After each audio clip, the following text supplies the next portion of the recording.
There's a feeling that everybody gets when a story is starting to get kind of uncomfortable, like a little too close to the bone.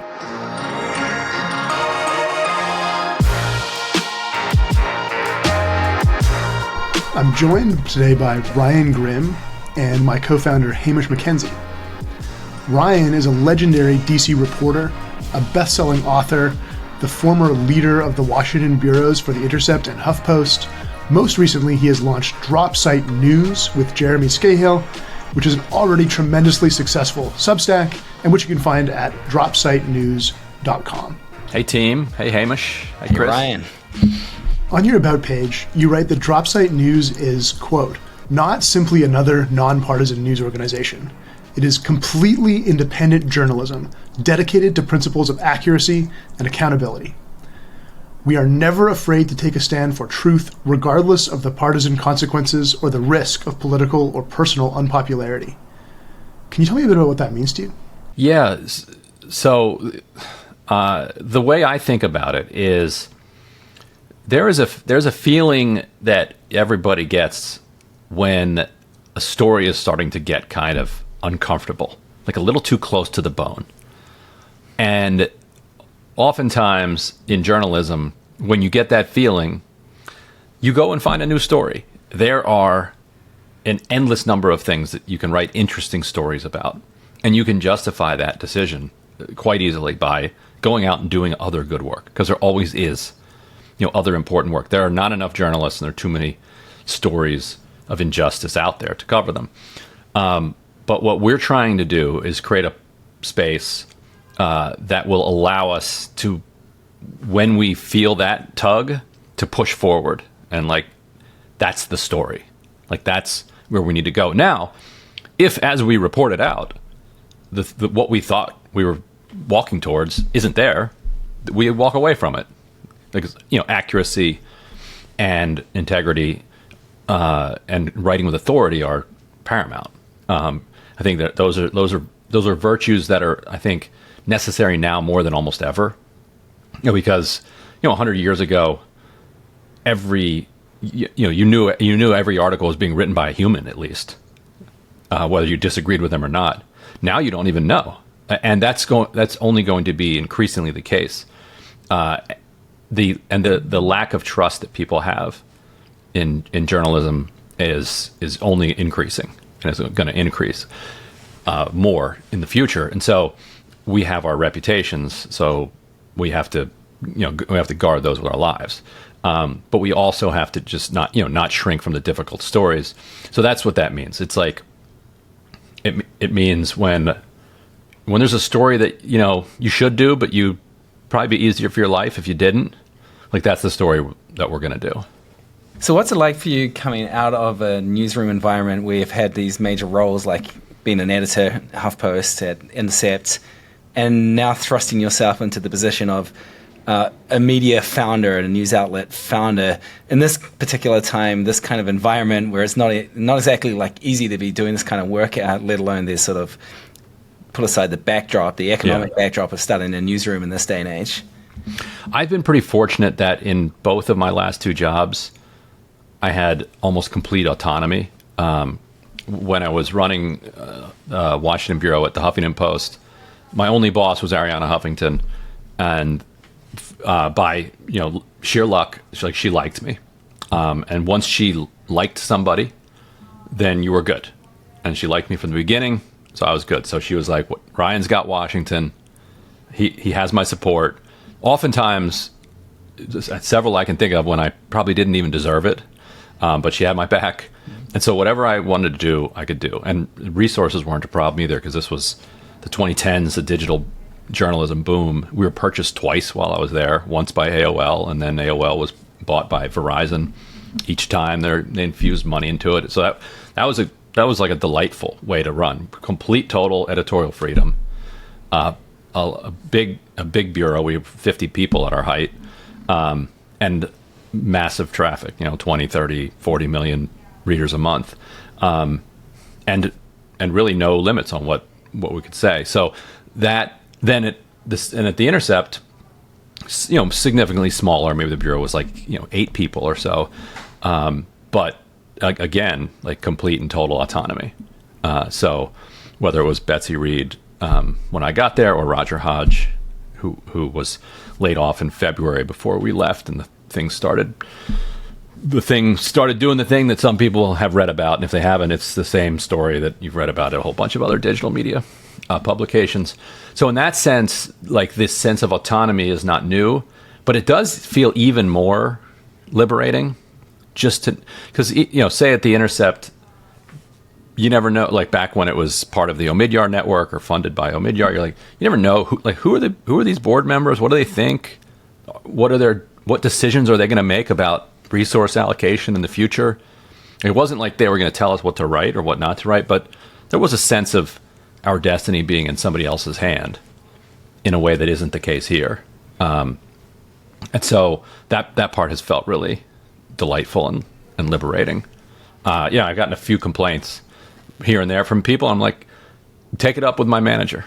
And I've never had to worry in the past. I've been extremely lucky, except when I was at Politico, about, you know, complaints to the manager. Yet, not like literally not having a manager for them to complain to is an extra level of satisfaction. Glenn, my friend, I'm still friends with Glenn Greenwald, who left in 2020, and I know he left here, I guess, fairly recently. But, you know, as he had been recruiting me to try to join the dark side of the independent media, he was always saying, you don't even know, like, what you're missing. Like, there is a liberation to it. Like, you feel liberated right now, you know, saying this to me a couple of years ago, but you don't really have a sense of it, of what the kind of just silent and, like, unspoken constraints are.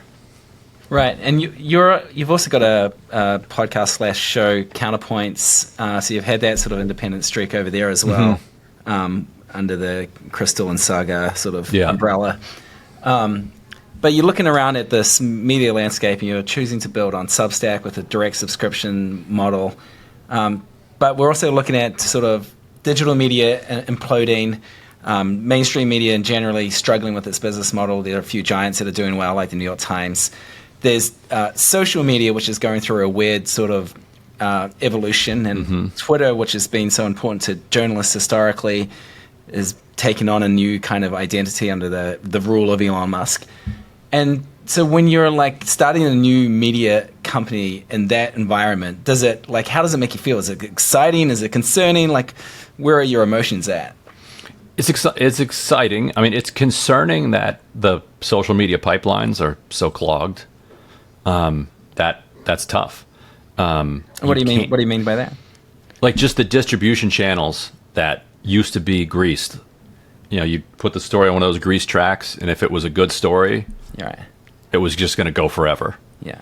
The grease is off those tracks. They're rusty. Like, you can put a great story, a story that would have gotten 250,000 views easily a couple years ago.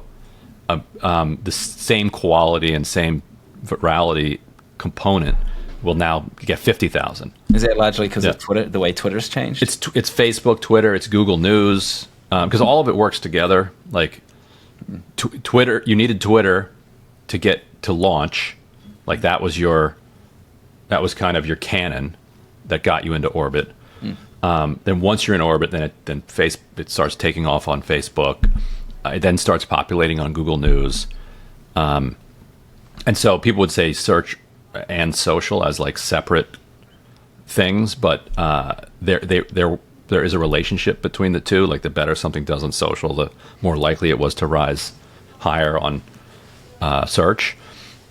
But that's, you know, search is just disappearing, and within several years, you know, AI will be sufficiently writing the news such that anybody searching for news will be able to. It'll just populate by, you know, Apple or get summaries. Google will just So the click through rate will just evaporate to utter triviality.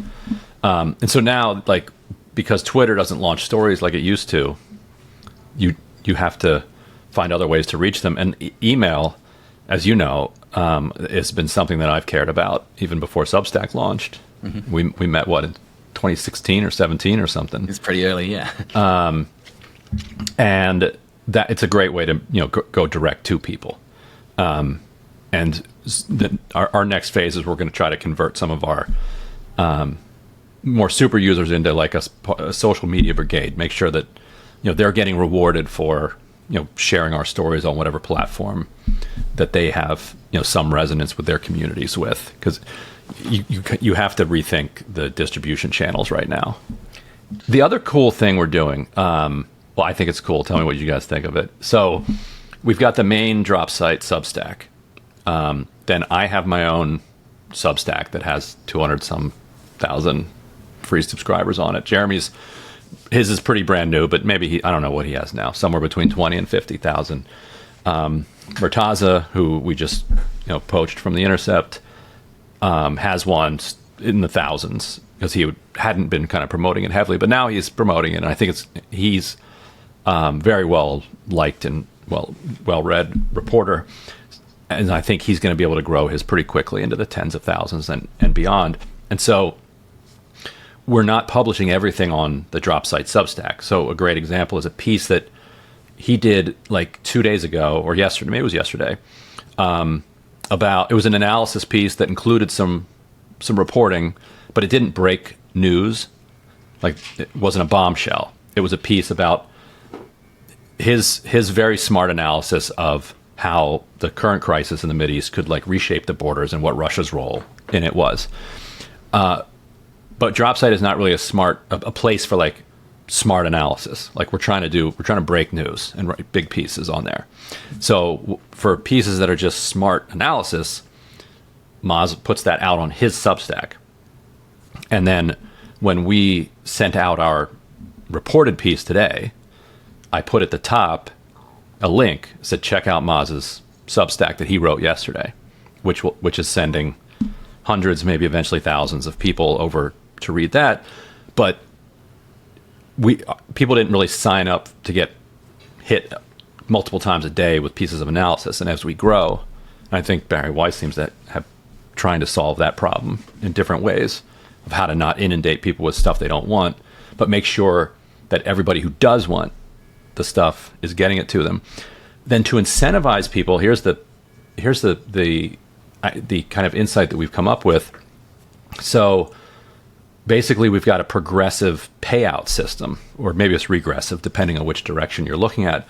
So, everybody's on a salary. Let's say a person makes $100,000 a year. The first $10,000 that they earn on their personal Substack gets funneled back to Dropsite. The next 10%, the next 10,000, they keep 1,000 of it. So 9,000. So now they've made $20,000 on their Substack, but 19,000 of it has come back to Dropsite to offset the costs, and because they're writing it on the time where they work for Substack, and we're constantly sending them subscribers. Like you put them on the clock and you send them traffic that helps them grow their personal Substack. They start to earn money. That money goes back to you guys, except over time they get to keep more and more of it. The third 10,000, they keep 3,000. They keep 2,000, 3,000 up until they're keeping all of it. Then if they ever decide to leave, they can take all of their subscribers with them. Yes. So it also incentivizes bosses and managers and editors treating everybody really well and making it like a place that you want to stay. Should we throw it to questions? We've got about 6 minutes. How did you come up with the name Dropsite News? I mean, it's a bit of an homage, I think, to maybe both the Intercept and WikiLeaks. It's a place where we want people to leak documents. Jeremy originally was thinking about the drop. And a couple people said, that sounds like the name of a digital media company that'll be bankrupt in 6 months.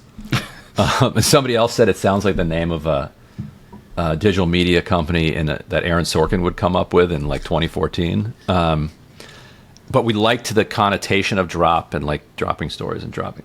Then when we added site, like that's what we want it to be. And I'm actually really happy with how it came out. That like we want to be the place where information is dropped.